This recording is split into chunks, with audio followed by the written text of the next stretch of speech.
کیا آپ سمجھتے ہیں کہ سائنس اور مذہب کا باہم کوئی تصادم ہے؟ کیا سائنس اور مذہب ایک دوسرے کے مد مقابل کھڑے ہیں؟ کیا ایک اچھا سائنسدان مذہبی نہیں ہو سکتا؟ کیا ایک مذہب کا طالب علم سائنس کا طالب علم نہیں ہو سکتا؟ آج کے ایپیسوڈ میں انشاءاللہ ہم اسی کے متعلق گفتگو کریں گے۔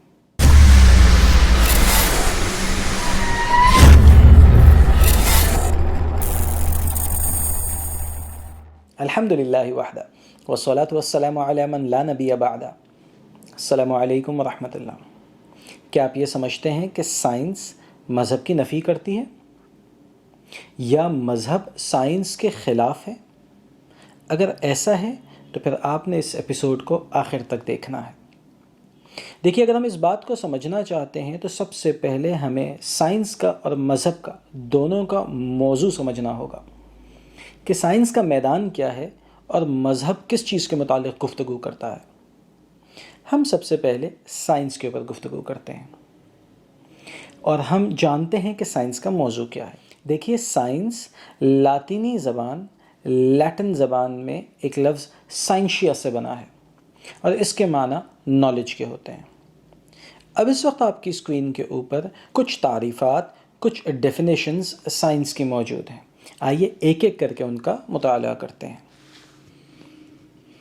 سب سے پہلی تعریف جو سائنس کی آپ کی اسکرین کے اوپر ہے وہ ہے کہ science is a systematic attempt, یعنی کہ ایک منظم طریقہ کار ہے ٹو ڈسکور اسپیسیفک فیکٹس، یعنی کہ کچھ خاص حقیقتوں کو دریافت کرنے کے لیے ایک منظم طریقہ کار ہے، by means of observations and reasoning, مشاہدات کے ذریعے اور استدلال کے ذریعے۔ آپ نے ان دونوں الفاظ کو اپنے ذہن میں رکھنا ہے، آبزرویشنز اینڈ ریزننگ، مشاہدات اور ساتھ ہی ساتھ اس کے استدلال۔ دوسری تعریف دیکھتے ہیں۔ Science is a study of the natural world. Science مطالعہ ہے، ایک علم ہے کس کا؟ نیچرل ورلڈ کا، یعنی کہ مادی دنیا کا، based on facts learned through experiments and observations. اور اس کی بنیاد کیا ہے؟ اس کی بنیاد ہے فیکٹس، اس کی بنیاد ہے آبزرویشنس، مشاہدات، اور ساتھ ہی ساتھ اس کی بنیاد ہے ایکسپیریمنٹس، یعنی کہ عملی طریقے۔ ایک تیسری ڈیفینیشن بھی سائنس کی دیکھ لیجئے۔ سائنس کے بارے میں کہا جاتا ہے کہ آرگنائزڈ نالج ہے in the form of testable explanations and predictions about the universe، یعنی کہ سائنس ایک ایسا علم ہے کہ جو کہ ثابت ہوتا ہے ٹیسٹیبل ایکسپلینیشنز سے، اور ساتھ ہی ساتھ ان ایکسپلینیشنز کے ذریعے آپ فیوچر میں کس قسم کی تبدیلیاں آ رہی ہوں گی اس کو پریڈکٹ بھی کر سکتے ہیں۔ لیکن یہ کس کے متعلق ہے؟ یہ یونیورس کے متعلق ہے۔ لہٰذا ہمیں یہ پتہ چل گیا کہ اس علم میں ہم مادی دنیا، نیچرل ورلڈ کے بارے میں پڑھیں گے، ہم یونیورس کے بارے میں پڑھتے ہیں، اس کی حقیقتوں کو جاننے اور سمجھنے کی کوشش کرتے ہیں۔ اب چونکہ ایک ورڈ نیچرل ورلڈ بھی اس کے اندر آ گیا، لہٰذا ہم اس نیچرل کو بھی سمجھنے کی کوشش کرتے ہیں کہ اس کے کیا معنی ہے۔ دیکھیے، یہ لفظ نیچرل یہ بھی لاطینی زبان سے، لیٹن زبان سے ہوتا ہوا انگلش میں آیا ہے، اور اس کے معنی اگر آپ قدیم زمانے کے اعتبار سے دیکھیں تو پیدائش کے تھے، برتھ کے تھے، اور دور حاضر کے اعتبار سے اگر آپ اسے دیکھیں گے تو اس کا مطلب ہے فزیکل ورلڈ، مادی دنیا۔ لہٰذا اگر ہم سمرائز کرنا چاہیں ان تمام تعریفات کو تو یوں کر سکتے ہیں کہ سائنس ایک ایسی ٹول کٹ ہے کہ جس کے ذریعے آپ مادے کی، آپ تخلیق کی، آپ کریشن کی، کائنات کی، اس یونیورس کی حقیقتوں کو جاننے کی کوشش کرتے ہیں، اور یہ جو حقیقتیں آپ کے سامنے آیا ہوتی ہیں یہ مشاہدات کے ذریعے، آبزرویشنز کے ذریعے، یا استدلال کے ذریعے، ریزننگ کے ذریعے ہوتی ہیں۔ ایک اور بہت اہم بات جو ذہن نشین رکھنی ضروری ہے وہ یہ ہے کہ سائنس ایوالو کرتی رہتی ہے۔ جب میں کہہ رہا ہوں کہ سائنس ایوالو کرتی رہتی ہے تو اس سے مطلب یہ ہے کہ عین ممکن ہے کہ آج سائنس کسی چیز کو حقیقت قرار دے، لیکن چند سالوں کے بعد آبزرویشنز کے ذریعے کچھ نئے انکشافات ہوں کہ جن کی بنا پر سائنس کہے کہ اب اصل حقیقت یہ ہے۔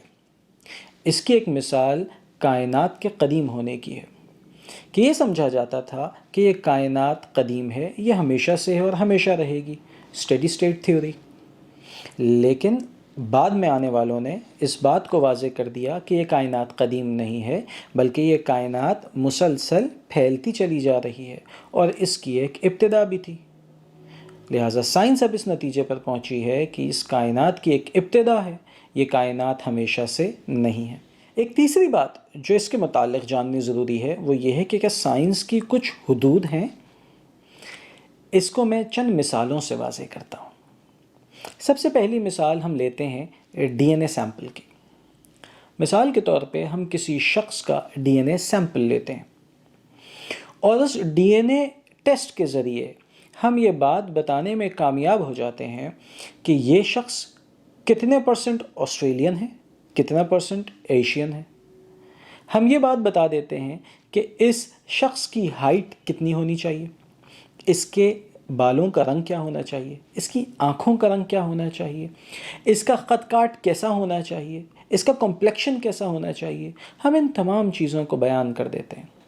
لیکن کیا سائنس یہ بتا سکتی ہے کہ خود ڈی این اے یہ جس شخص سے لیا گیا ہے یہ کون ہے، یہ کس شخص کا سیمپل ہے؟ سائنس یہ نہیں بتا سکے گی۔ سائنس شخصیت کو نہیں بیان کر سکے گی۔ اسے میں ایک دوسری مثال سے بھی سمجھاتا ہوں۔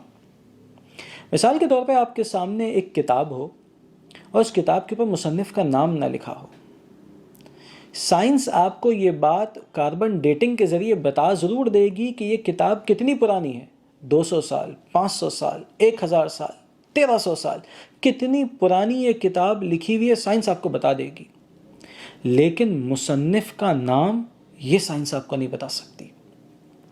مصنف اس کا کون ہے یہ سائنس آپ کو نہیں بتا سکتی۔ اس کا مطلب یہ ہوا کہ سائنس کی بھی کچھ حدود ہیں، کچھ لمیٹیشنز ہیں۔ ان لمیٹیشنز کو سمجھنا بہت زیادہ ضروری ہے۔ یہ دونوں مثالیں جو میں نے بھی آپ کے سامنے بیان کی، کیا سائنس ان دونوں مثالوں میں شخصیت کو بیان کر سکتی ہے؟ یقیناً سائنس شخصیت کو بیان کرنے سے قاصر ہے۔ اگر ایسا ہے تو پھر کیا یہ سائنس کی غلطی ہے؟ اس میں سائنس کا قصور ہے؟ ہرگز نہیں، کیونکہ یہ سائنس کا میدان نہیں ہے۔ لہٰذا اس بنیاد کے اوپر اگر کوئی شخص یہ کہتا ہے کہ چونکہ سائنس کے ذریعے مصنف ثابت نہیں ہو پاتا لہٰذا ہم مصنف کا انکار کرتے ہیں، تو کیا یہ بات لاجیکل ہوگی؟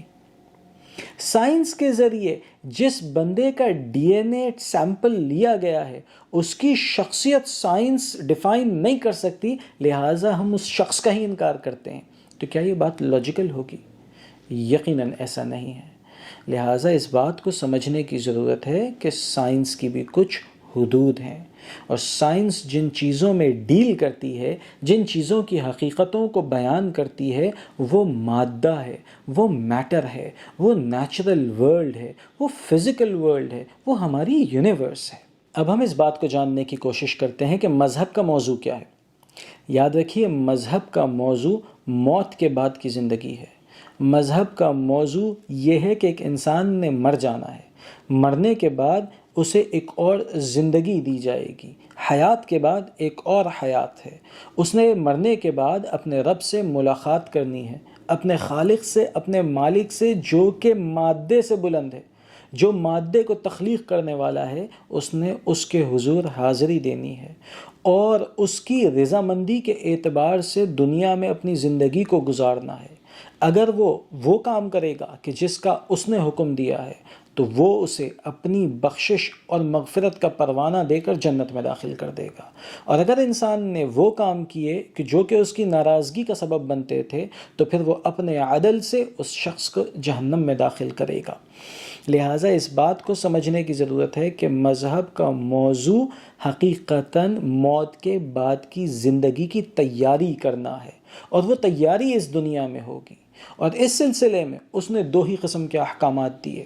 نمبر 1، ایک بندے کا تعلق اپنے رب کے ساتھ کیسا ہونا چاہیے، اور نمبر 2 بندے کا تعلق اس کے بندے کے ساتھ کیسا ہونا چاہیے، جسے ہم مذہبی ٹرمینالوجیز میں حقوق اللہ اور حقوق العباد کہتے ہیں۔ اب آپ ذرا سوچئے کہ اس کے اندر مادہ کہاں ہے، اس کے اندر مذہب کا جو موضوع ہے، اس موضوع کے اندر مادہ کدھر ایگزسٹ کرتا ہے؟ کیا یہ چیزیں آبزرویشنز کے تحت آتی ہیں؟ کیا یہ چیزیں ایکسپیریمنٹس کے تحت آتی ہیں؟ کیا خدا مادے سے بلند ہونے کے باوجود آپ یہ سمجھتے ہیں کہ اس کو ایکسپیریمنٹس کے ذریعے ڈیفائن کیا جا سکتا ہے؟ کیا اسے آبزرویشنز کے ذریعے ڈیفائن کیا جا سکتا ہے؟ کیا اس حقیقت کو اس انداز میں بیان کیا جائے گا؟ تو ہم کہیں گے کہ یہ سائنس کا میدان نہیں ہے۔ 2 باتیں بیان کی تھیں، آپ کو یاد ہوگا، ایک آبزرویشنز اور دوسری ریزننگ۔